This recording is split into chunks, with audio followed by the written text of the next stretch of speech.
Ahora, si después quedan dudas, seguimos explicándolo, ¿eh? Seguimos explicando. Ya. Se ve ahí, ¿no? Sí, Mira, ahora sí. básicamente la tesis que está detrás de esta, entre comillas, yo diría una especie de teoría dinámica, ¿no? Porque la gestión no es una teoría, la gestión es una praxis, ¿no? Que no es tampoco decir que es una práctica propiamente tal, o solamente una práctica. Una praxis es en filosofía una especie de fluido dinámico, ¿no? Que está entre la teoría y la práctica, ¿no? Vale decir, en la medida que uno va haciendo, va aprendiendo y puede ir obteniendo lecciones respecto a lo que va haciendo. Entonces no tiene mucho sentido, es tan dinámico que no tiene mucho sentido sobre gestión de proyectos, gestión urbana, gestión de proyectos urbanos en este caso. La mirada que tenemos desde el curso de proceso de gestión urbana, ya le hemos dicho, es que los proyectos que ustedes están desarrollando en taller son proyectos de acupuntura urbana, como vimos también en esta misma clase, ¿no? Donde introdujimos lo de las 4 preguntas de gestión, ¿no? Que son proyectos en los cuales de arquitectura de gran y de alto impacto que de alguna manera van a irradiar un proceso de transformación o van a impactar o detonar un proceso de transformación junto con otras acciones probablemente en el marco de un plan más integral. Entonces, en cualquier proceso de gestión, más aún en un proyecto complejo, ¿no? Pero podríamos hablar desde un proyecto de una obra de teatro, ¿no? De cualquier cosa, ¿no? Lo que usted quiera hacer, siempre se puede hacer estas preguntas, ¿no? Las 4 preguntas clave. Y por grande que sea el proyecto, por impactante a nivel urbano que sea, son las mismas preguntas siempre, en cualquier proyecto de gestión. Y no tiene mucho sentido ir a un libro de teoría de gestión de proyectos, porque como tiene que ver, es tan dinámico lo que se va haciendo y se va aprendiendo, cambian los entornos, cambian los mecanismos, cambian los instrumentos, cambian los agentes, cambian las demandas, no cambia todo. Eh, entonces, finalmente, no tiene mucho sentido establecer en el fondo una relación con el tema de la gestión desde la teoría, es más que nada la práctica, ¿no? ¿Sí? La mirada, digamos, sobre los casos, que sí, por eso vemos a cada rato nosotros estudios de casos y vamos viendo cómo hacen otros para ver en el fondo cómo ir haciendo. Pero entonces, si uno podría hablar más que una teoría, una especie de metateoría, una teoría sobre la gestión, sobre la teoría de la gestión sería que básicamente podríamos analizar en distintos casos, en distintas situaciones, cómo se responden estas 4 preguntas, que son las preguntas de cualquier proceso de gestión. La primera pregunta, que es la que yo les pedí en este avance, les pedí 2, ¿no? A pesar de que son 4, la última clase antes de la entrega dijimos, bueno, mejor lo vamos para que no se tiren el carril tan adelante, ¿no? Que pudiéramos a lo mejor concentrarnos también en intentar responder la pregunta del qué y la pregunta del quién. La pregunta del qué es la que yo llamo la pregunta del taller, ¿no? O sea, una pregunta que ustedes saben responder, porque por algo están haciendo el proyecto, ¿no? Si el proyecto no tuviera sentido, para que el profesor de taller les dijera ya, ok, vamos con este proyecto, de alguna manera usted ya le respondió esta pregunta, ¿no? La pregunta del qué o para qué, que yo grafico con la idea esta de la balanza de costo y beneficio. Es decir, el proyecto que usted está haciendo tiene unos costos y esos costos son simples, ¿no? ¿Cuánto les cuesta el terreno? ¿Cuánto les cuesta construir? Ahora, para poder arrimarse a una, podríamos decir, una aproximación a estos costos, no es tan difícil tampoco. Es cosa que vayan al portal inmobiliario, vean en ese sector donde ustedes están desarrollando el proyecto cuánto vale un terreno típico, no UF metro cuadrado, ve, saca el promedio 2, 3 y dice ya esto es lo que vale el terreno, cuánto vale construir, vea el ONDAC o cualquier manual o ponga cuánto cuesta construir en Chile. Hoy día está la crema con la construcción, está todo costando 2 o 3 veces más. Así que es una estimación, la que ustedes puedan. Ojalá me puedan poner en el fondo de dónde viene la estimación para poder saber si es que efectivamente de alguna fuente fiable o no, ¿no? Entonces usted va a saber más o menos cuánto cuesta hacer ese proyecto y seguro van a ser una gran cantidad de millones y probablemente de millones de dólares, ¿no? Entonces esos millones de dólares tienen que justificarse de alguna manera, tienen que tener un contrapeso, ¿no? Esos costos de los beneficios. ¿Cuáles son esos beneficios? Esa es la pregunta. Para poder saber que el proyecto es pertinente. ¿Se entiende, chicos, o no? Quiero saber si se entiende esa pregunta.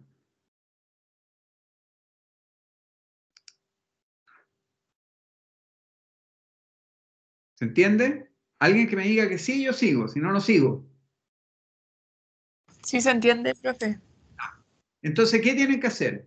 Calcular los costos y poner al otro lado de la balanza los beneficios. ¿Por qué estamos haciendo este proyecto? ¿Qué sentido tiene? ¿Qué beneficio otorga? ¿Qué demandas? ¿Qué necesidades son a las que responde? Y ojalá lo más justificado posible, porque seguramente en algunos casos más intuitivo y en otros casos a lo mejor tienen algún antecedente, ¿no? De que eso que ustedes están de alguna manera proveyendo se necesita, ¿no? De que existen las demandas.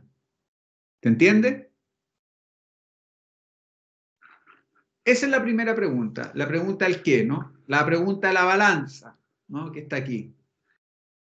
Para poder explicar un poquito más, todos los proyectos, chicos, absolutamente todos los proyectos, se puede, esta balanza, en el fondo costo-beneficio, se puede calcular matemáticamente, ¿no? A través de un proceso de cálculo de rentabilidad. Ahora, esa rentabilidad puede ser social o puede ser privada. En el caso de ser privada es muy sencillo, ¿no? Es como un edificio de departamento, ¿no? El ejemplo que yo les ponía, que es muy simple, ¿no? Porque usted sabe cuánto le vale el terreno, es la ecuación que hacen las inmobiliarias, ¿no? Cuánto vale el terreno, cuánto cuesta construir, calculan entonces todo el costo, calculan más o menos cuánto es lo que venden el metro cuadrado de departamento de vivienda en Ñuñoa, en Providencia, en la comuna que sea, y en función de eso obtienen un cálculo de rentabilidad y dice, bueno, los beneficios privados versus los costos son mucho mayores y por lo tanto se establece una ecuación que tienda a la rentabilidad económica, ¿no? Y ahí es súper sencillo y la verdad que si estuviéramos en el curso que corresponde, porque en este curso no corresponde eso, yo les podría explicar claramente, digamos, cómo se calcula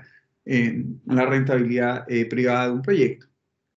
Fuera que acá tampoco viene al caso que no están desarrollando proyectos inmobiliarios, entonces están más bien en la lógica de la rentabilidad social. La verdad es que un proyecto de rentabilidad privada como ese que yo muestro ahí, la verdad que muchas veces genera una rentabilidad social negativa, o sea, en el sentido contrario.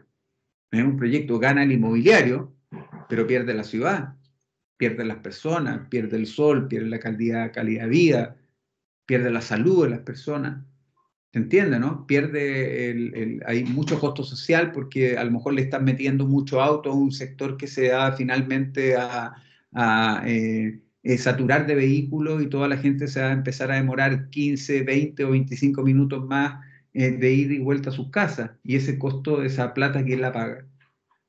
Entonces, es muy interesante calcular en el fondo esta lógica de rentabilidad social y privada. Pero yo pongo aquí varios ejemplos. Ejemplo de B, por ejemplo, un proyecto de rentabilidad social, rentabilidad privada positiva y rentabilidad social negativa. B, esto.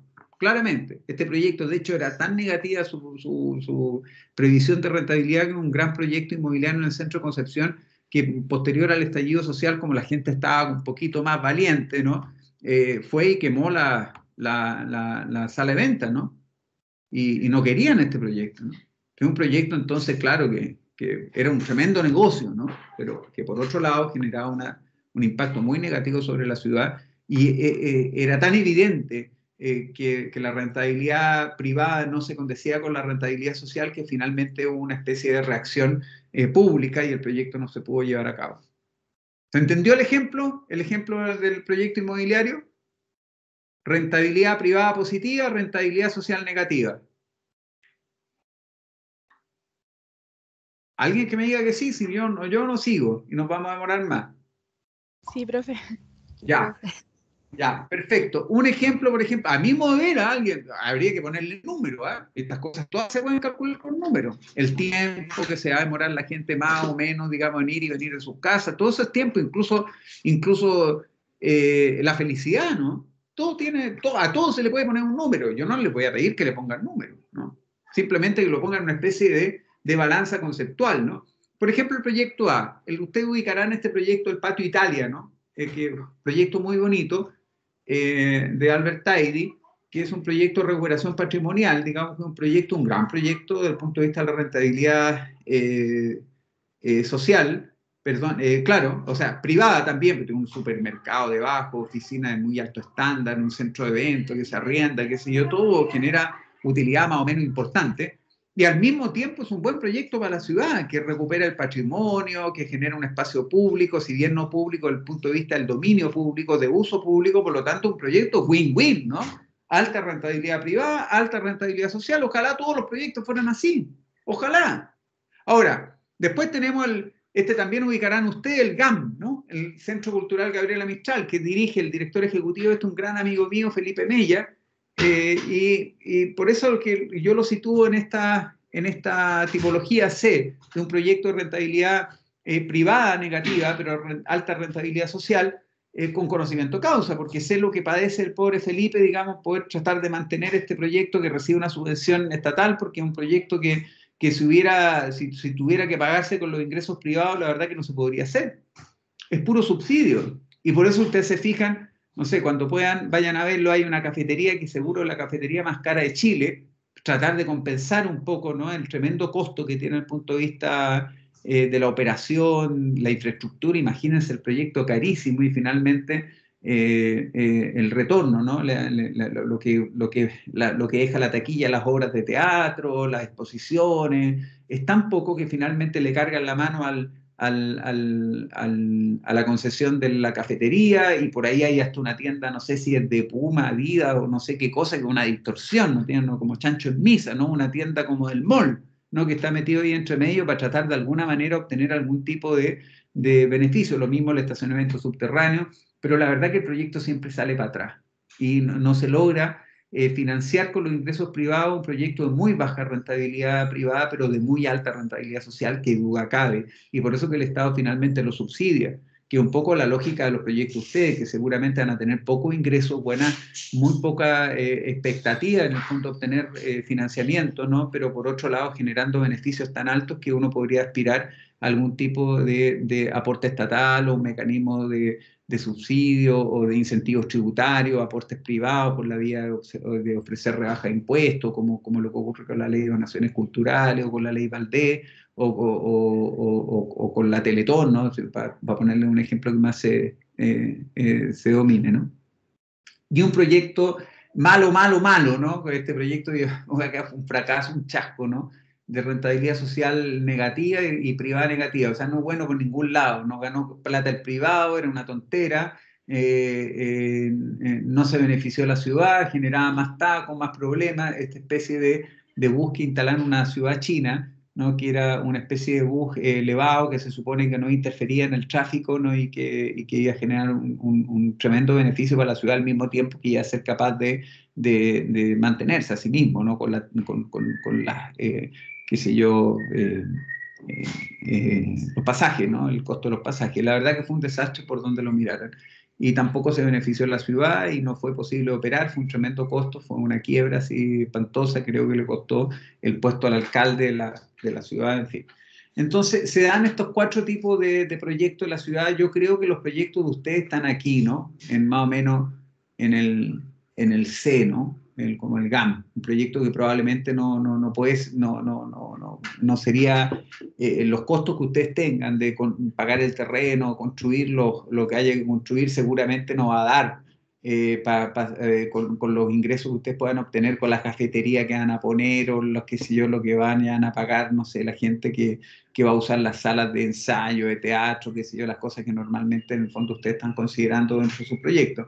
La verdad que lo más probable es que necesiten optar a un tipo de instrumento, mecanismo que ya vamos a ver más adelante, de beneficios tributarios o lisa y llanamente aporte, ¿no?, de privado o lisa y llanamente aporte del Estado, de alguna manera. Y aquí hay una explicación de lo mismo que estoy haciendo yo, un poquito más teórico nomás, así que no voy a entrar en detalle. Después lo que tenía que responder usted es la pregunta del quiénes, ¿no?, que es la pregunta que también hemos visto en este curso, ¿eh? Lo hemos visto harto, que es la pregunta, podríamos decir, es la pregunta por la gobernanza de la gestión. Y también yo les dije en su momento, cuando lo vimos en clase, que cualquier proyecto tiene una gobernanza, tiene stakeholders, grupos de interés que de alguna manera coexisten, ¿no?, y se relacionan en torno del proyecto de una manera, de una manera que no se puede... A ver, discúlpenme, chicos, un poquito.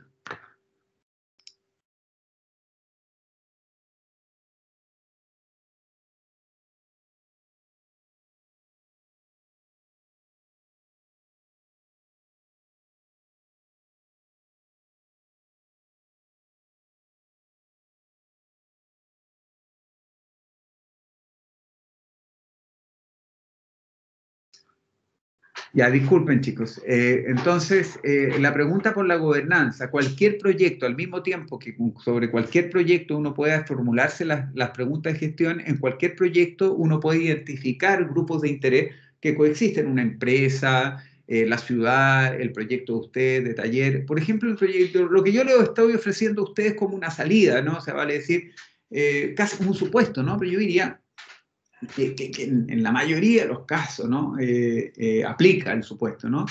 Y es que siempre van a tener agentes de la sociedad civil, agentes del Estado y agentes operadores del mercado, de alguna manera con algún tipo de interés respecto al proyecto. Interés en el sentido positivo o negativo. Un grupo de interés en el sentido de que pueden ser amigos del proyecto, pueden ser detractores del proyecto, pero igual, pueden ser grupos de interés que hay que eventualmente reconocer, ¿no? Para poder entender cuáles son sus expectativas y ver cómo eventualmente se puede diseñar el proyecto en respuesta a estas expectativas para que el proyecto en el fondo tenga una gobernanza que permita, ¿no? Darle gobernabilidad, ¿no? O sea, que permita una especie de marcha, ¿no? Que se produzcan como la marcha de la gestión normal y que no se tranque, ¿no? En ningún tipo de conflicto entre estos grupos de gestión. La idea que trasciende en esta idea de la mesa de las tres patas es que justamente un proyecto como el que ustedes están desarrollando debiera tener representado, identificado, ¿no? Y luego representado los intereses del Estado, los intereses de la sociedad civil y también, ¿por qué no? ¿Por qué no? Los intereses del sector privado. Eventualmente el proyecto uno podría, ¿no? Probablemente la recomendación sería que nosotros no somos una empresa inmobiliaria, no estamos atendiendo principalmente, ¿no? O con prioridad, ¿no? Los intereses económicos de algún sector de la industria, ¿no? Pero si sirve a los intereses al objetivo del proyecto, ¿por qué no eventualmente leer si podría haber eventualmente algún tipo de área que pudiera responder a algún tipo de interés del Estado? Y por ahí, perdón, de algún operador del mercado, ¿no? Por ahí podría haber un estacionamiento subterráneo de pago, podrían haber una concesión de casino, cafetería, o a lo mejor algún tipo de centro de espectáculo, un cine, ¿no? O algo que eventualmente pudiera motivar, o algún tipo de comercio que podría eventualmente generar algún tipo de respuesta, interés, digamos, por parte del mercado y algún tipo de ingreso producto de tarifas, qué sé yo, oferta de servicios y ese tipo de cosas, ¿no? Así que la idea aquí en esta primera vuelta es que ustedes puedan ser, o sea, que sean rigurosos en poner agentes públicos, agentes privados y agentes de la sociedad civil. Y bueno, de la sociedad civil siempre van a tener interesados porque la gente que vive ahí en el barrio normalmente está organizada a través de juntas de vecinos, comités de adelanto, comités de vivienda, en fin. O sea, siempre es bueno identificar a la gente, a la sociedad civil, ¿no? Y eventualmente, dependiendo del tipo de programa que ustedes estén desarrollando, también van a tener sociedad civil de otro tipo, ¿no? No los vecinos, sino que aquella organizada en función de intereses que a lo mejor ustedes están captando, ¿no? A los que están respondiendo en el programa de proyectos. Si es un programa deportivo, por ejemplo, podrían tener clubes deportivos. Si es un programa cultural, podrían tener centros culturales, ¿no? De ahí del sector, idealmente, o a lo mejor con una disposición en el territorio mucho más estructural. Pero de todas maneras, organismos de la sociedad civil. Y el Estado también, ¿no? Va a operar sobre ese proyecto, por supuesto, siempre el municipio a través de la que le va a entregar el permiso, el municipio a través de la dirección. Chuta.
Ya, chicos, oye, disculpen, un desastre mi conexión el día de hoy. Caroline, ¿se me escucha ahora? Sí, Sí, y profe. ahora sí. Ya, estoy terminando. Sí, para poder calzar dentro de los principios que estamos suscribiendo, voy a dejar en estas dos preguntas y la próxima semana hacemos un repaso sobre las otras dos preguntas que vienen. Entonces estábamos hablando que lo que yo hubiera esperado en el intento de responder la pregunta sobre el quiénes es que ustedes identifiquen quiénes pueden ser los públicos, los privados y la sociedad civil interesada, ¿no?, en el proyecto. Y ahí la pregunta, ojalá apareciera mucho y después podemos ir limpiando, decirme esto en realidad no tanto, mira, pero seguramente van a tener comerciantes, va a tener el sector inmobiliario, que a lo mejor está interesado en el impacto que va a generar el proyecto en términos de valorizar el entorno, o eventualmente va a tener una disposición negativa por parte del sector inmobiliario en el caso de aquellos que ustedes están, algunos de ustedes están desarrollando proyectos de muy baja densidad, digamos, en lugares donde eventualmente se puede construir muy alta densidad, entonces ahí va a haber un conflicto, ¿no?, a nivel del sector inversionista, digamos, inmobiliario.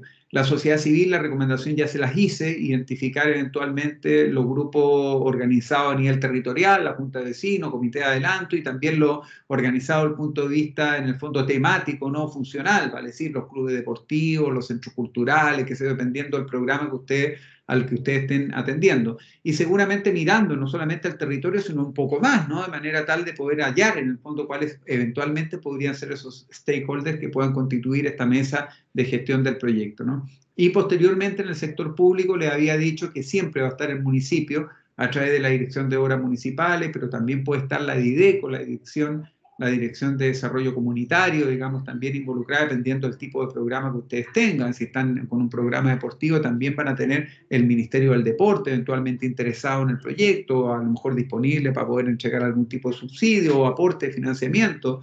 Por otro lado, no sé, si es un programa de tipo cultural, pues no solamente la Dirección de Cultura del municipio, sino eventualmente hasta el Ministerio de las Artes, las Culturas y el Patrimonio. En fin, la idea es que pudieran aparecer todos los agentes que pudieran tener algún tipo de relación con el proyecto, para después luego ir definiendo en el fondo quiénes van a cumplir un rol eventualmente mucho más de gestión y más operativo dentro del proyecto. Y ahí podremos ir precisando roles, ¿no? Por ejemplo, dentro de los privados también uno puede también señalar en el fondo del punto de vista de quiénes van a desarrollar el negocio, ¿no? Si es que van a ver en el fondo eventualmente inversionistas, ¿no?, o van a ser financistas o son simplemente aportadores de recursos, ¿no? Gente que está dispuesta, digamos, a aportar a través de algún tipo de mecanismo, ¿no?, que les permita obtener un beneficio que no necesariamente es un retorno desde el punto de vista de la inversión, es decir, no una rentabilidad desde el punto de vista privado, sino que a lo mejor algún otro tipo de beneficio. Y aquellos que nunca van a perder, no siempre los bancos van a ser agentes, ¿no?, en los procesos de gestión, siempre, que son los que de alguna manera financian, pero sin ningún riesgo, o en el fondo tratan de minimizar el riesgo por la vía de las garantías hipotecarias, o qué sé yo, las boletas de garantía, o qué sé yo, otro tipo de mecanismos que finalmente aseguran que el que financia finalmente casi nunca pierde, en cambio el que invierte eventualmente está aportando un capital de riesgo y podría eventualmente perder. Yo ponía este ejemplo aquí que me gusta mucho, que es que no sabía cómo graficar la idea de que incluso una vivienda, un proyecto muy pequeñito como una vivienda unifamiliar, una ampliación de una casa, eventualmente uno puede identificar agentes públicos, privados y la sociedad civil interactuando, ¿no? O sea, vale decir, uno podría decir que yo no sé, usted le habrá tocado a lo mejor el caso a alguno de ustedes que le haya tocado diseñar la ampliación de la casa de una tía o de un amigo, qué sé yo, igual de repente vienen ustedes con la maqueta virtual, qué sé yo, física, a mostrar el proyecto y se generan una serie de conflictos y tensiones entre grupos de interés que son distintos, ¿no?, que pueden estar identificados los que financian, los que van a poner la plata, la abuelita que a lo mejor va a poner en el fondo sus ahorros, que quiere decir algo, tiene una opinión, la señora que tiene una mirada mucho más ejecutiva, a lo mejor los niños están reclamando en el fondo a lo mejor algún tipo de tratamiento especial, o por qué la pieza mía es más chica que la tuya, en fin, hay una discusión, un debate de grupos de interés en torno a un proyecto tan pequeñito que imagínense si lo llevamos a esa misma mesa, ¿no?, que es la que está aquí representada, digamos, en esta típica discusión que se da en los días de Navidad, ¿no?, si llevamos esa mesa, la amplificamos y ponemos un proyecto más grande, entonces las discusiones pueden ser mucho mayores, ¿no? Mucho más complicadas entre grupos de interés que son distintos, que están los que quieren hacer negocios, los que quieren de alguna manera responder a sus intereses funcionales, los que de alguna manera buscan mejor calidad de vida, los que quieren de alguna o tienen la obligación como el Estado de mediar entre estos intereses, en fin. Entonces, para evitar esos conflictos, lo que se busca de alguna manera es identificar primero estos distintos grupos de interés, cuáles son sus motivaciones y tratar de ver cómo se pueden condecir, ¿no? De alguna manera dentro del proyecto. En esta primera vuelta de la evaluación de la unidad 2, yo hubiera esperado que ustedes hubieran hecho un intento, y eso es lo que estoy verificando en la entrega, no lo vamos a cobrar tanto, vamos a valorar más bien el esfuerzo de poder responder esta pregunta del qué, ¿no? La pregunta de la pertinencia y la pregunta de la gobernanza, por lo menos que hubieran sido capaces de identificar a los distintos grupos de interés que pudieran tener algún tipo de participación en el proyecto, para posteriormente entrar en las preguntas del quiénes y el cuándo, ¿no? Perdón, del cómo y el cuándo, que son las preguntas fundamentalmente por los instrumentos y mecanismos de gestión, que no voy a entrar ahora en detalle, vamos a verlo la próxima semana, a ver el tema de las concesiones, cómo podemos hacer, por ejemplo, para poder financiar y pagar proyectos que no tienen, justamente yo creo que la gran pregunta es esa, ¿no? Proyectos que no tienen rentabilidad privada, que no se van a vender ni a arrendar y que tienen un alto costo desde el punto de vista que hay que comprar el terreno, hay que pagar el terreno, o hay que permutarlo, hay que luego construir y luego los beneficios son todos sociales. Entonces, claro, me enfrento ante en la gran encrucijada del costo-oportunidad. El Estado lo puede financiar, ¿no? En el sentido que un proyecto de alta rentabilidad social, pero hay tantas cosas que tienen alta rentabilidad social y son tantas las necesidades que finalmente la oportunidad, en el fondo, de poder ser financiado por el Estado es muy baja, ¿no? Muy poca. La probabilidad es muy baja, por lo tanto, aparecen algún tipo de mecanismos que sería bueno que conociéramos, que vamos a entrar un poquito más en detalle, donde podemos ser la idea, en el fondo, poder reconocer a lo mejor algunos espacios de interés privado para poder hacer estos mecanismos de sociedad público-privada como concesiones o financiamiento urbano compartido, para ver si es que efectivamente podemos desarrollar estos proyectos de alta rentabilidad social, pero que también a lo mejor podrían responder en algún sentido a rentabilidad privada y en ese sentido poder, en el fondo, darle una cierta marcha al proyecto. Aquí pongo el ejemplo también, ponía la Plaza Perú, pongo la Plaza la intervención que hay del bulevar de la Plaza Ñuñoa, atrás, donde había un estacionamiento de superficie pésimo, ¿no? Hace 10 años atrás se desarrolló este proyecto de estacionamiento subterráneo, donde aparece una plaza de mucho mejor calidad, mucho mejor diseño, un mucho mejor impacto vial, un espacio intermedio en el fondo de un bulevar de restaurantes, digamos, que también mejora de alguna manera la oferta de servicios en la zona. Y yo creo, a pesar de que uno podría criticar este proyecto en muchos sentidos, yo creo que aquí se logra la ecuación win-win, ¿no? O sea, vale decir, gana la ciudad, ganan los privados y por lo tanto se puede establecer un mecanismo de sociedad público-privada a través de una ley que en este caso muy parecida a la ley de concesiones, que es la de financiamiento urbano compartido. Y bueno, eso lo vamos a ver la próxima semana. ¿Les parece, chicos? La pregunta del cuándo es mucho más simple. No tienen que intentar una carta Gantt. Es simple porque la mayoría de ustedes está desarrollando no un plan urbano, sino fundamentalmente un edificio. Entonces, más o menos estimar cuáles son los tiempos que implica el desarrollo del proyecto, luego la construcción y posteriormente en las distintas etapas de la operación o explotación, en el fondo, de los servicios de la obra, ¿no? Del proyecto que ustedes estén planificando. Así que eso, chicos, yo espero por lo menos que las dos primeras preguntas, haberlas explicado un poquito mayor, ¿no? Mejor, en detalle, ¿no? ¿Les quedó un poco más claro, chicos, chicas? Podemos seguir la próxima semana en esto, si esto es lo que vamos a seguir, sobre lo que vamos a seguir avanzando. Sí, profe. ¿Ya? Ya, pues, entonces, Caroline, lo vamos a dejar hasta acá. Ya está abierto el buzón hasta el viernes. Háganle caso a Caroline y a Alexis Cortés, que citaba a Caroline. No se pongan como locos a cambiar las cosas, y ya lo hicieron, ya lo que pasó, pasó ya, ¿no? Y dedíquense esta semana a ponerse al día en las cosas que realmente estén atrasados. Si entregaron aquí, ya está. Lo mejor siempre es enemigo de lo bueno. Traten de efectivamente aprovechar esta instancia y eso. La próxima semana nos vamos a juntar, yo voy a repasar la pregunta del quién, ¿cómo, no? Los instrumentos de gestión, o sea, ¿de dónde sacamos la plata? Si que en el fondo el proyecto no tiene rentabilidad privada, en el fondo no vamos a tener nada para vender ni para rentar, entonces la verdad, bueno, ¿cómo hacemos para obtener los recursos? Es un poco lo que quiero que veamos la próxima semana. Que ya lo vimos, pero muy encimita, ¿no? Muy a la pasada, entonces lo vamos a repasar. Ya, ya chicos, chicas, que les vaya bien. Ya, profe, gracias. Descansen, si pueden Profe, descansar. ¿Ya? ¿Una pregunta? ¿No? Sí, es que yo quería hacerle una pregunta, pero es como un poquito privada. No sé si se podría quedar con la profe Caroline cuando mis compañeros salgan. Es ¿No te como, molesta esto o tienes que conecten tus compañeros o puedes contarnos? es que es como, tiene que ver con arquitectura, pero es algo privado. Entonces, Ya, quería esperemos. ver si podía hablar con ustedes solitos. Se Yo me despido. Tienen Sí. que conectarse. Ya, Ya, entonces, profe. profe, chaito, profe, que estén bien. Chao, profe. Los invito a desconectarse entonces. Gracias, profe, por la disponibilidad igual. Los invitamos Profe, a yo igual desconectarse.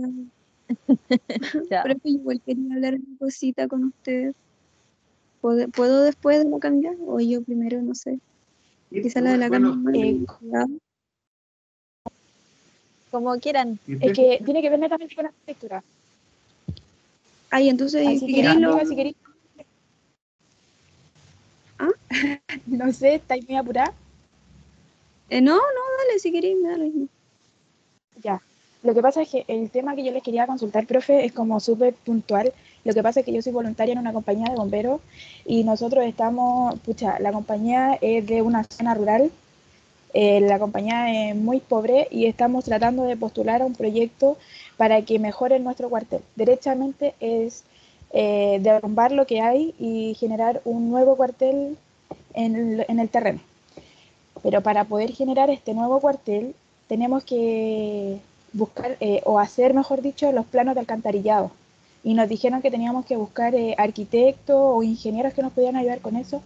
Y la verdad es que yo igual estoy un poquito desorientada. He tratado de buscar información en el libro y no he encontrado mucho como especificaciones de quién o cuál es el especialista que debería de hacer estos planos, profe.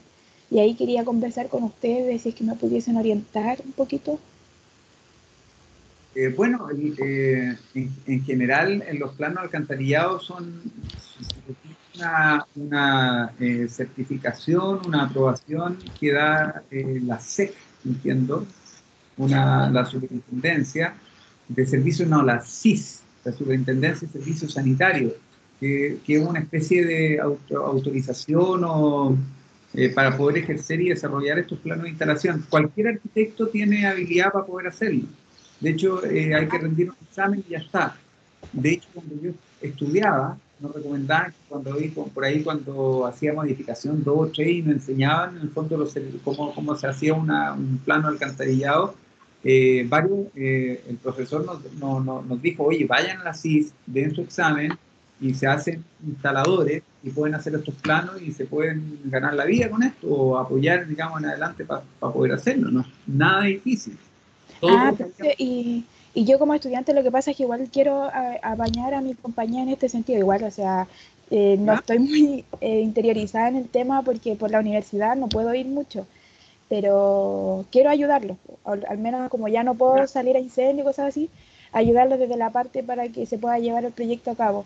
Como estudiante, ¿puedo hacer eso o todavía tengo que esperar a terminar mi carrera?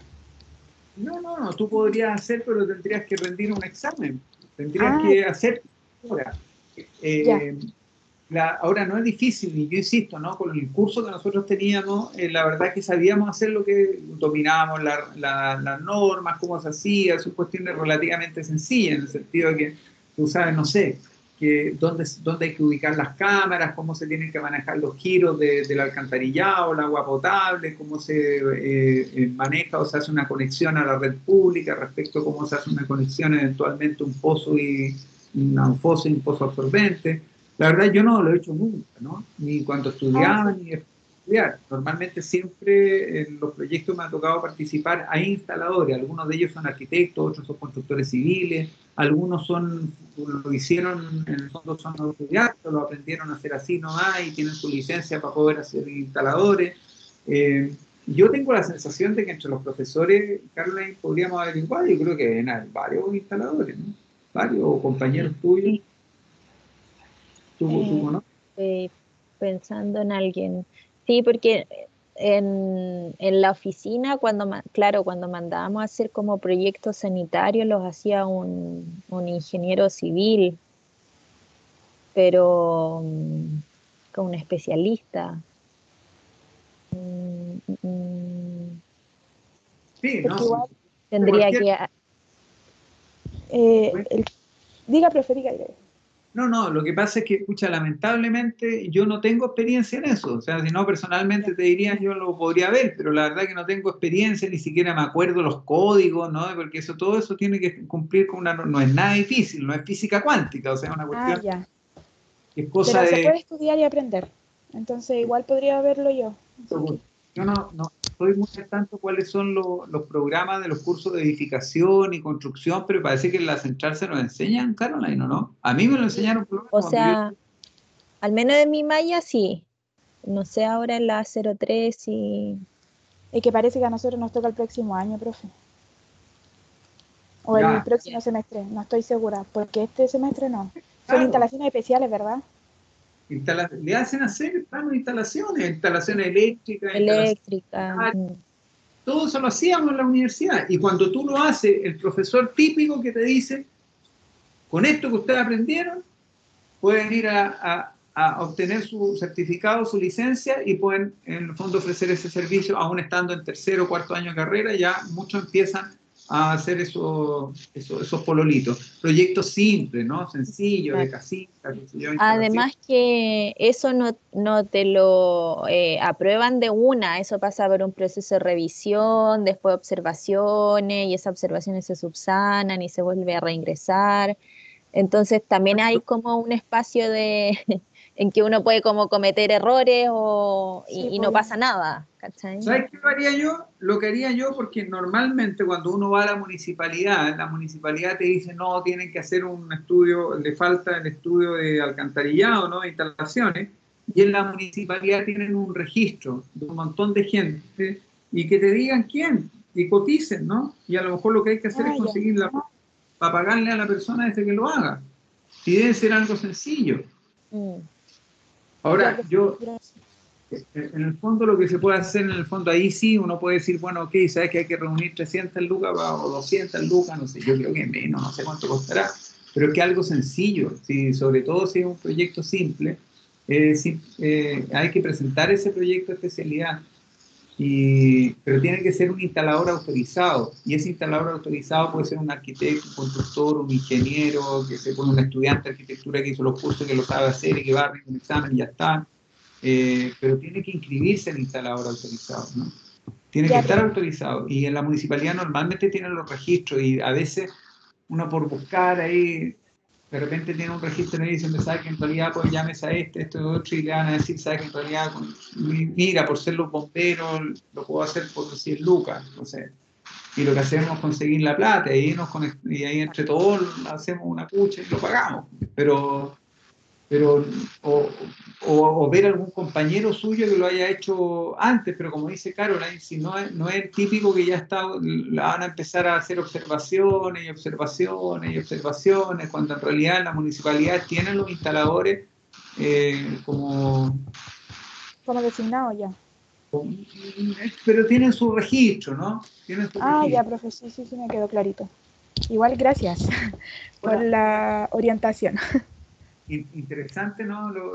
Si le toca el próximo año y le interesa, ahí efectivamente pues queda ahí con una herramienta como para poder empezar a apoyar, qué sé yo, a apoyarse usted mismo, ¿no? Económicamente. Si algo simple, Claro, hay un nicho. Ya, profe. Muchas ¿ya? gracias Gracias. a los dos. Ya, y Norma, usted. Profe, ¿cómo están? Buenos días, buenas tardes. ¿Usted dice Eh, Norma? Hola, Paola. Es que mi Paola, ¿sí? primer nombre es Norma, pero siempre me Sí, dicen Paola. me pareció raro decirle Norma, me parece que es Paola, ya. Sí. Profe, lo que pasa es que yo tengo un pequeño problemita con mi grupo. En taller estamos trabajando de a grupos y somos 3, pero en ¿Ya? verdad últimamente no me he sentido muy cómoda con mis compañeros, como que no encajo, no sé, en verdad, pero les gusta trabajar a última hora, como en verdad con todos los ramos. Y no me siento cómoda, estaba viendo la posibilidad de cambiarme de grupo, lo conversé con el profesor Azagra y me dijo que por la parte de él no había problema, pero no sé si en este ramo me afecta un poco porque como ya hicimos la primera entrega, ahora la segunda no sé cómo lo Usted haremos. ya me conoce, ya, ¿no? ¿Ah? Usted me conoce, ¿usted cree que yo le voy a hacer problema con eso? No sé, pues como un tema de avisarle igual. Es que más que nada también porque como estoy sin computador, me siento con las manos atadas y más encima voy a perder todos mis datos ahora. Me acaban de contactar del servicio técnico y voy a perder todo lo que